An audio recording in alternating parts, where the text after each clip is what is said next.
Well, for about 18 months, the following was considered a Republican Party far-right QAnon conspiracy theory, so much so that Twitter suspended the account of the New York Post, a newspaper more than 100 years old, for daring to publish that indeed Hunter Biden's laptop was not only real, but it contained damning facts about Hunter Biden and his dad. Well, here's CNN now. It seems pretty clear that Hunter Biden was trading on his father's name to make a lot of money.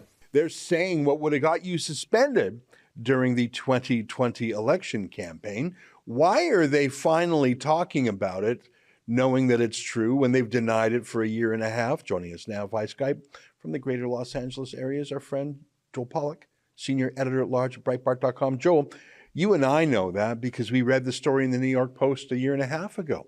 We watched as the media censored any stories about it. And as CNN and MSNBC and the New York Times ridiculed it, as PBS said they only talk about important news, not distractions, why suddenly are the liberal media talking about the Hunter Biden laptop?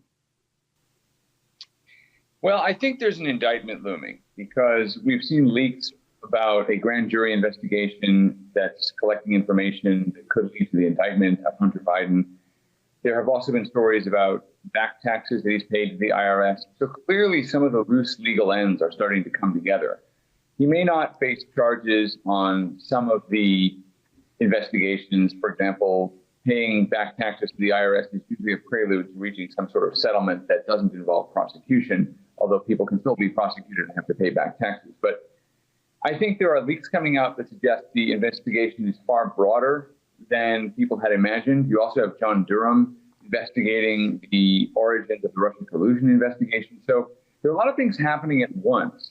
And that could be a reason a lot of this reporting is coming out, because of the leaks and because the newspapers want to get ahead of a story that they had denied for years and that they had suppressed during the election. They don't want to look like they were complicit in any cover-up. So they're trying desperately to get as much information out as possible in the event that Hunter Biden is in fact indicted or faces some other sorts of penalties.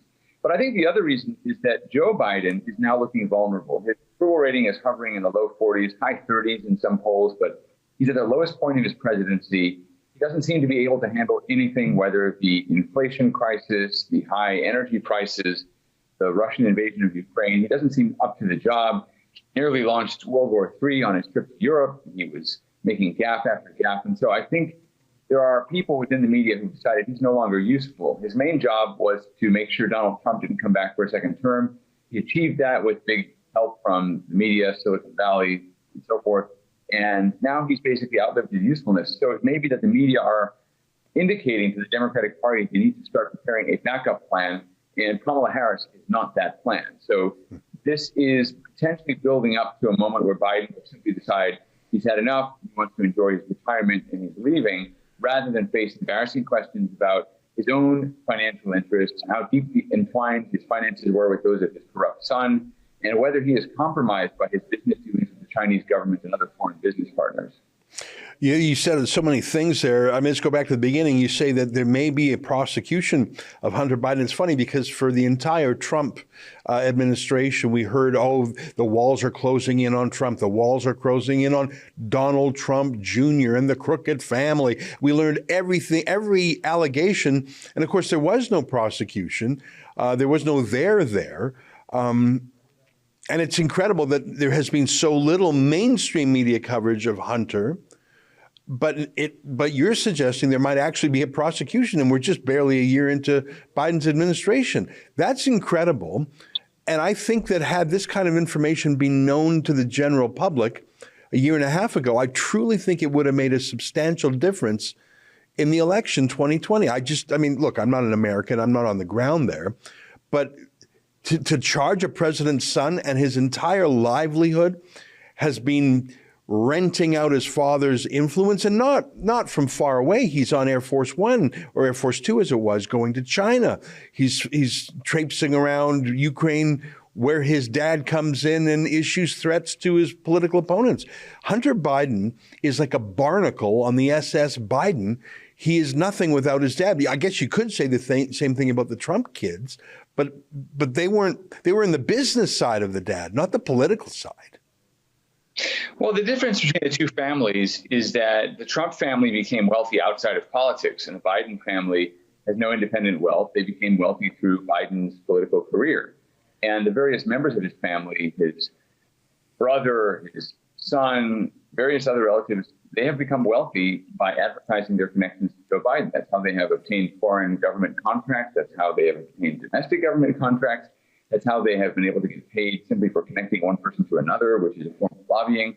That could be another charge Hunter Biden faces. He is essentially a foreign agent. He was acting on behalf of various foreign actors in an unregistered way. Now, that's not a crime that's usually prosecuted, although it is a crime, but it has been prosecuted in the recent past. Remember that the Department of Justice went after Trump's campaign manager, Paul Manafort, for allegedly doing that. And so, look, I think this is a very important point of vulnerability for the Biden administration. It's also an important vulnerability for the media and for Silicon Valley, because the campaign of censorship that they undertook in 2020 was unlike anything we've ever seen in American history, and it happened right before an election.